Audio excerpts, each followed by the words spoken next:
Asegura que el periodismo es literatura, buena o mala, pero literatura, y desprecia lo que llama el periodismo de causa ideológica o política. Hoy una conversación de controversia con un periodista de excepción, Carlos Marín, a propósito de la nueva edición de su ya clásico Manual de Periodismo. Encontraste dos tipos sin cuidado.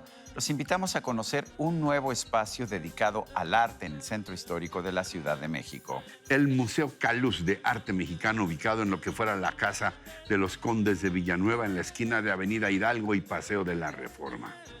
También esta noche noticias que no cambiarán la historia con la vida de un deportista ejemplar, quien afirma que no necesita de 10 Ferraris, 20 relojes o 2 aviones para cambiar el mundo. El senegalés Sadio Mané, figura indiscutible del Liverpool de Inglaterra y ganador de la UEFA Champions League 2019. Buenas noches, gracias por acompañarnos a una nueva emisión de este espacio. Buenas noches, mi estimado Ricardo. Querido Sergio, gracias. Muy buenas noches y bienvenidos todos a esta que es ya nuestra emisión número 224, ¿eh? 224. 224 ya. Bueno, pues no le cambie, que ya estamos de vuelta en un momento más.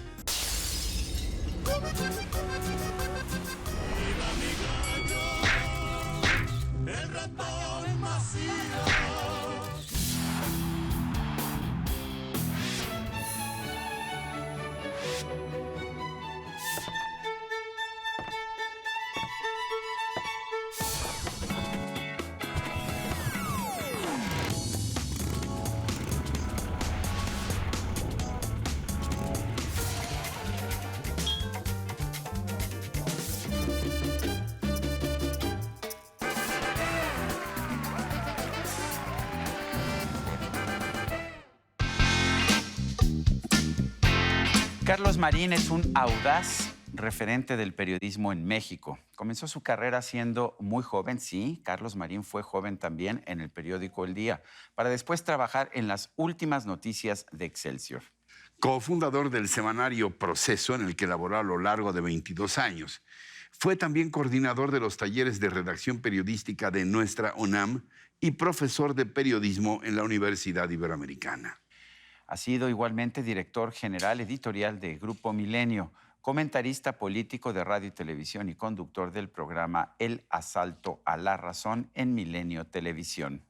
Y es también autor de este manual de periodismo editado por vez primera en 1986 y que sigue siendo un libro de texto obligado, felizmente obligado, en las universidades de México y el extranjero. Carlos, gracias por estar con nosotros. Me dijo Ricardo que venía un señor a darnos clases de periodismo. No. Supongo que eres tú, ¿verdad? Sí. No, además con mucho gusto, siempre aprendemos contigo. Les agradezco mucho, se pasan de amables, queridos Sergio, Ricardo. Ustedes saben de mi respeto profesional por su desempeño. Y pues yo solamente soy reportero, pero creo que reportero es el giro más importante de cualquier periodista. ¿Qué le dirías tú a un chavo que quiere estudiar periodismo o que empieza a trabajar? Vamos a suponer que te llega a trabajar contigo un chavo y te dice, dígame 3 cosas para ser un buen reportero. Le preguntaría si ha leído El Llano en Llamas y si no, no lo admito. Así, de Rulfo. ¿Sé que leer a Rulfo para ser periodista? No, les pediría que tengan una, ojalá, sólida formación de eso que le llaman cultura general, lecturas, quien no lee no sabe escribir, y todo lo que hagamos, más allá de la importancia o trascendencia de la información de que nos ocupemos, lo vamos a expresar con palabras. Y si no sabemos redactar, así sea verbalmente, hay medios solo auditivos de información, las radios comunitarias, hay que hacer un esfuerzo como por ir redactando. Y esto se da hasta en el momento en que se escribe un tuit o no se diga que se escribe para un impreso. Pero cuando dijiste les exigiría que hayan leído El Llano en Llamas, te referías a esa exigencia por los textos sintéticos, debidamente cuidados. ¿A eso te refieres? El periodismo es un trabajo, no es nada más una exhibición de que Yo no sé si trabajo, yo hasta la fecha oficio. digo que a mí me pagan por hacer lo que me gusta. Le atribuyen a Jean-Paul Sartre la frase de que felicidad no es hacer lo que uno quiere, sino querer lo que uno hace. Pero creo, compactando, que el trabajo periodístico, más que un trabajo, digamos, intelectual, es un trabajo de nalgas, Ricardo, como ocurría con las Con de Juan Hemingway, Rulfo, o las con de Hemingway Hemingway, también, decían. bueno, no se diga, imagínate Dostoyevsky o William Faulkner. Es como lo que contabas de Rulfo, escribir, releer, corregir, volver a leer, volver a corregir, compactar para que demos la información o cualquier cosa de la que nos ocupemos en una crónica, una entrevista, un reportaje, que es el género mayor, hacerlo con las palabras precisas, concisas y macizas. Los mejores textos periodísticos no tienen ni un diptongo de más. Y Y eso ciertamente requiere no de tienen cuidado. adjetivos. Y bueno, y a propósito de adjetivos, creo que lo he comentado en otras ocasiones con ustedes. Yo no creo en los periodistas con adjetivos. El periodista es periodista. El periodista deshonesto no es periodista, es un vivales. El periodista Me valiente. refería en los textos, un periodista que mete adjetivos en el texto. En ¿Por qué? lugar de Sí, información, pues sí. cosa que abunda en nuestro oficio. Oficio porque, desde luego, no es profesión. Qué bueno que en México no se requiera de un título académico para ejercerlo. Hay países, en Centroamérica, en Sudamérica, donde si no se está en el colegio de periodistas no puedes ejercer. Yo creo que el periodismo es un ejercicio de libertad, de seres libres, es un trabajo libertario y puede ser hasta libertino. Tienes principios que has defendido por toda tu vida, pero también entiendo que en este manual de periodismo estás adaptándote de alguna manera a los tiempos, a estos tiempos. Cuando te digo adaptándote, no te estoy diciendo Que yo lo porque haga. estás viendo sí, o traicionándote, porque me ves como si te estuviera acusando. No. Quiero decir, estás por lo menos considerando estas nuevas vías de comunicación, pongámoslo en esos términos, que sin embargo, desde tu punto de vista, entiendo que no están o no debieran estar necesariamente en contra de los principios básicos del periodismo. No, yo creo que esos medios, finalmente son medios, están plagados, en el caso de las redes sociales, de muchos contenidos que nada tienen que ver con el periodismo y frecuentemente son muladares o los convierten en muladares, como ocurre, por ejemplo, con el linchamiento que se dio con la familia Levarón Sí. y otras muchas cosas, y las fake news, etc. Pero hay veces que dan el destello de un dato periodístico, pero eso a quien redacta el mensaje no lo hace periodista. Es decir, el periodismo requiere el conocimiento de los factores de interés, que si la magnitud, la prominencia, la trascendencia, la oportunidad, en fin, ¿qué es lo que hace atractiva la información al público? ¿Por qué el público se interesa en algo? Porque lo enganchas. Cuando... ¿Esto tiene que ver con el perro que muerde al hombre y el hombre que muerde, o el hombre que muerde al perro? No, bueno, yo de periodistas digo que perro sí come carne de perro. Sí, no, bueno. Y no creo en el gremio, esta es una selección natural de las especies. Supuesto. Pero no, me refiero a que el periodista debe saber más o menos de qué se trata y los distintos géneros de expresión que tiene el periodismo. De eso se ocupa el manual. Es un manual muy sencillo. Es como si quieres hacer una silla, yo te digo, bueno, pues lo puedes hacer de metal, de fibra de vidrio o de madera. Y esta es la veta del metal, así se hace la fibra, y estos son los árboles de donde pueden salir buenos muebles. Cómo sacar una tabla, cómo sacarle el canto, cómo escuadrearlo, cómo usar el formón, el serrucho, el serrote, el cepillo, Sí, sabes de etcétera. carpintería también. Sí. Ya se vio. ¿Cuáles son los principales vicios que están cometiendo hoy los periodistas? Yo creo que Bueno, hay un gran descuido en la redacción. Todavía escucho a muchos reporteros o los leo diciendo, por ejemplo, la primer semana, porque no Es un entiende error que semana es nena, femenino. como el mes es nene. Entonces es el primer mes o la primera semana.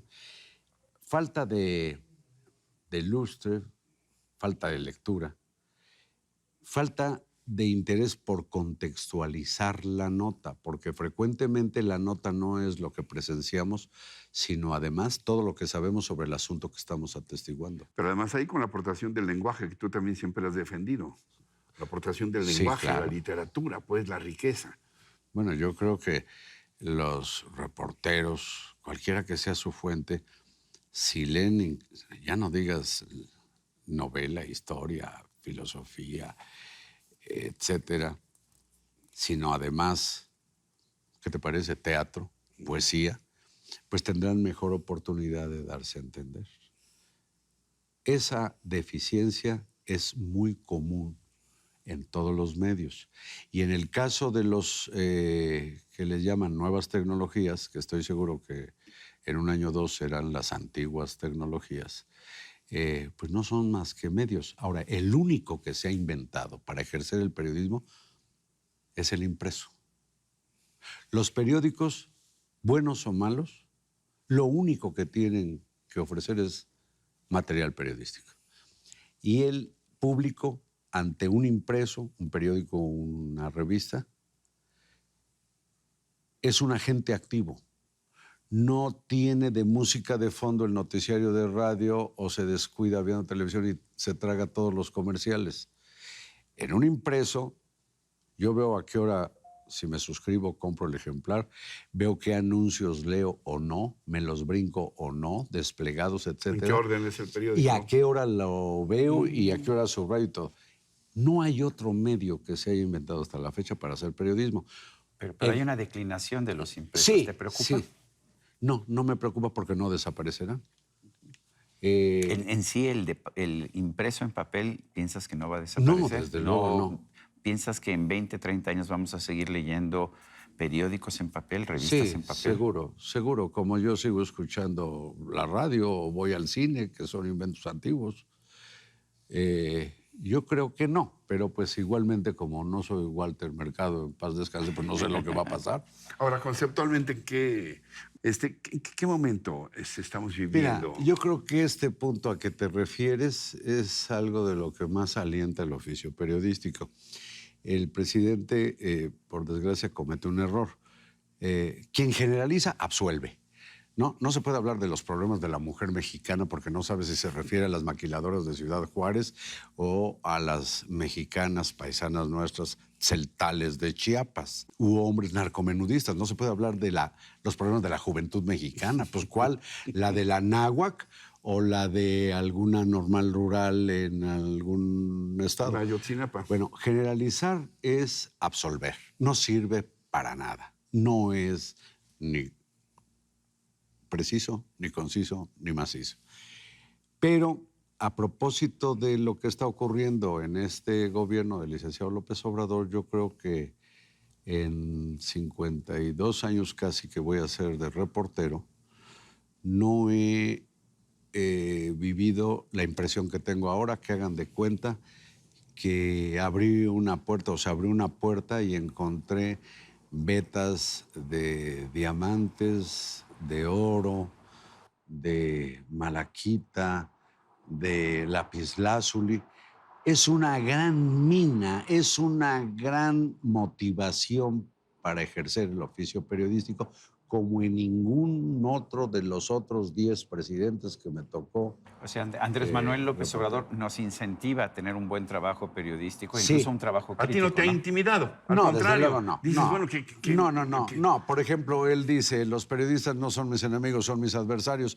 Y entonces yo digo, caray, qué sobreestimación, porque yo necesitaba estar doblemente idiota para imaginar que soy adversario de un presidente de México. Pero eso entraña uno de los factores de interés, el más importante en el oficio periodístico, es el conflicto. Así sea un partido de fútbol, hay una competencia, una huelga, no se diga una guerra. Es decir, todo lo conflictivo es muy periodístico, hasta si nos llevan un Carlos, ring. ¿y qué tan protagonistas debemos o podemos ser los periodistas en ese sentido? Porque tú, y bueno, la regla en el periodismo es que no seamos protagonistas. Tú has sido bastante protagonista a propósito, pero ahora que tenemos confrontaciones con el presidente, ¿qué tan protagonistas debemos ser? Fíjate que yo lo he sido, pero no porque me lo proponga. Creo que no debemos aparecer. Yo con regularidad llego a ver textos de periodistas o crónicas en televisión, en radio, los impresos, en que parece que lo importante es el periodista. No, yo creo que el periodista no debe ser lo importante. Los importantes son los que determinan nuestro presente y nuestro destino. Tan no debemos estar en eso, que debemos procurar hacernos a un lado y que la información pase lo más limpia o lo menos sucia posible al público para que saque sus propias conclusiones. Tú descubres tus notas como Miguel Ángel descubría lo que había dentro de los bloques. ¿Te acuerdas aquello que decía Miguel Ángel? Sí, Miguel Ángel Buonarroti. Miguel Ángel Buonarroti. Miguel Ángel, que cuando le decían, escultor. ¿qué cosas crea usted? Decía, yo no creo nada, no creo ninguna estatua. Nada más le quito lo que le sobra. Y ahí está dentro. De donde García Márquez saca una maravilla. Un día le preguntan, creo que fue Jacobo Zabludowski, a propósito de la literatura fantástica del Gabo. Le dice, ¿cómo le haces para escribir así? Y dice, pues solo le quito a la realidad lo que le sobra. Eso hacía Miguel Ángel. Le quitaba el exceso de Le quito piedra. lo que le estorba y sale, inclusive hay esculturas, las puedes ver en distintos lados, no se diga en Florencia, pues es obviamente metafórico eso de que le quita lo que le sobra, pero sí creo que debemos nosotros, para empezar, quitarnos nosotros para dejar pasar tal cual. Y debemos hacer a un lado, procurar hacer a un lado nuestras filias y fobias, porque nuestro trabajo es muy arbitrario. Nosotros manipulamos información, personajes, contenidos, ilustraciones, etcétera. Somos, no tengo empacho en decirlo, unos manipuladores, en el buen sentido. No hay lo de la objetividad. Pues no somos objetos. No.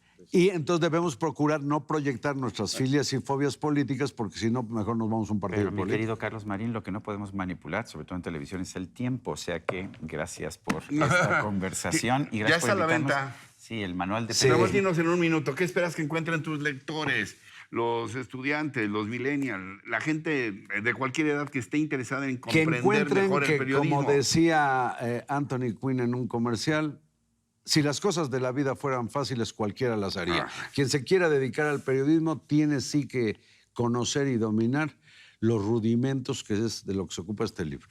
Gracias, Carlos Marín. Gracias Y siempre, mi querido Carlos. nosotros continuamos.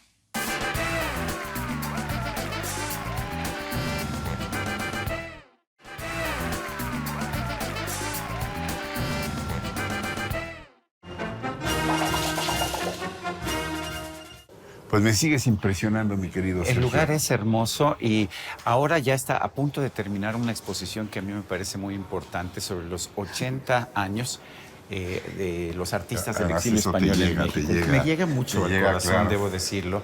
Y Como mira, descendiente déjame de presentarte a Paloma Porras. Ella es Hola, la directora mucho de gusto, Paloma, ¿cómo bienvenidos. estás? Sí, Hola. encantado, ¿Cómo felicidades, estás? ¿eh? Muchas Qué gracias. bello lugar, un bellísimo recinto. Gracias. Claro que sí. ¿Cómo estás, Y Sergio? me decías antes de entrar al aire que esto es una historia que Sí. empieza en otra sala, ya finalmente concluye. Cuéntanos cuál es la historia que se cuenta en esta exposición. Sé que faltan nada más este fin de semana para verla. Sí, yo creo que lo novedoso de esta exposición es que, para empezar, son fundamentalmente los pintores del exilio, y se habían hecho exposiciones sobre el exilio en relación a otros temas, o de pintores de forma aislada. Y aquí lo que estamos contando es una historia de este exilio, a través de los cuadros que realizaron. Desde la salida en España hasta... ¿Qué es? Que es Exacto. una herencia inconmensurable, bellísima también, Sí, en ese sentido, porque luego solemos hablar de los grandes maestros que hubo en diversas disciplinas, los poetas, los escritores, Exactamente. los cineastas. Los cineastas, de incluso hay una sala donde tenemos carteles de Josep Renau y donde hablamos de cómo llegan un México boyante, un México estable, lleno de posibilidades para todos ellos. Y entonces unos entran a trabajar en el cine, otros en las editoriales. Paloma, cuéntanos la historia del edificio. Era un hotel, ¿no es? No, pues esto era un hotel que tenía en efecto la forma, digamos, la estructura de cuartos, baños, y lo convertimos en salas de exposición. Y esto siempre fue una hospedería. Una hospedería, y en un momento dado los que se hospedaron aquí fueron los agustinos de la Orden Agustina Reformada. ¿Qué cuadros, Sí, bueno, entonces un poco la idea fue en esta sala hablar cómo llegan a México y lo primero que tienen que hacer es pintar, y en esta sala mostrar que eran unos artistas con gran oficio. Entonces empiezan por pintar la patria perdida. Entonces vemos muchos paisajes españoles, sus recuerdos, incluso escenas ¿verdad? españolas. Sus sí. vivencias.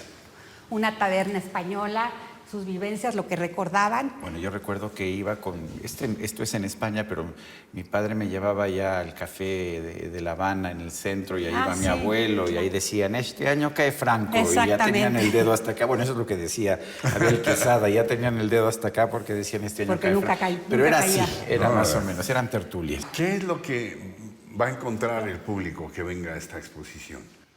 Mira, yo creo que van a encontrar una narrativa diferente de la que han estado acostumbrados a ver, porque se conoce la historia de ciertos artistas de manera aislada, pero no toda la historia de la salida de España, la llegada a México, quiénes eran estos artistas y cómo poco a poco se van integrando a México. ¿Qué es la colección Caluz? La colección Caluz es fundamentalmente del siglo XIX, es una colección que hizo don Antonio del Valle y que es una temática del siglo XIX que tiene que ver con el paisaje, con el retrato, bodegones, escenas costumbristas. Ricardo Rocha era joven en el siglo XIX, lo recordará muy bien.